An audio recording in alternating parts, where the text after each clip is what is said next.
Ty to videl medzi.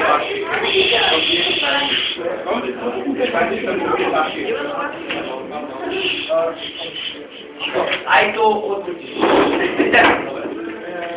Čítanie z kroniky Bielej.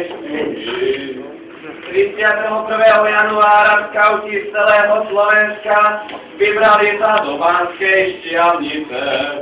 Niektorí prišli autobusmi a večeru nemali.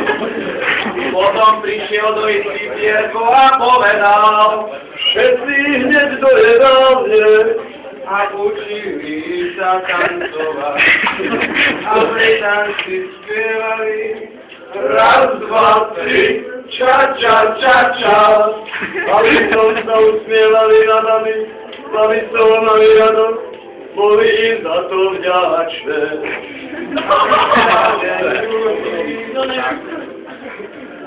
Stávať, stávať, ozval sa megafón.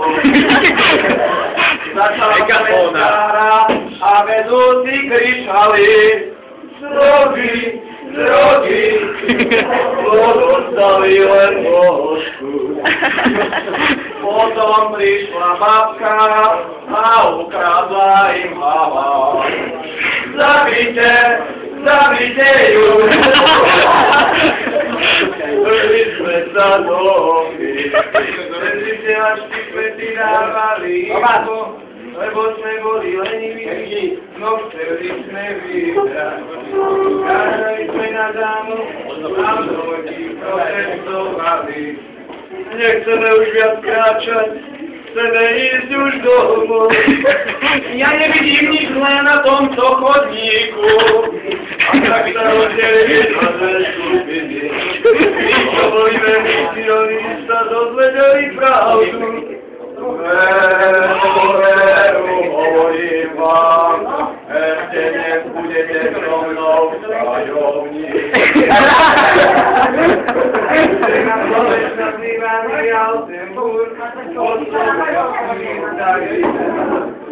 Syro podvihol hlavu k oblohe a únavou padol na zem.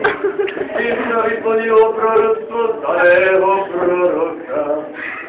Toto je koniec našeho príbehu, ktorý je podľa skutočnej udalosti.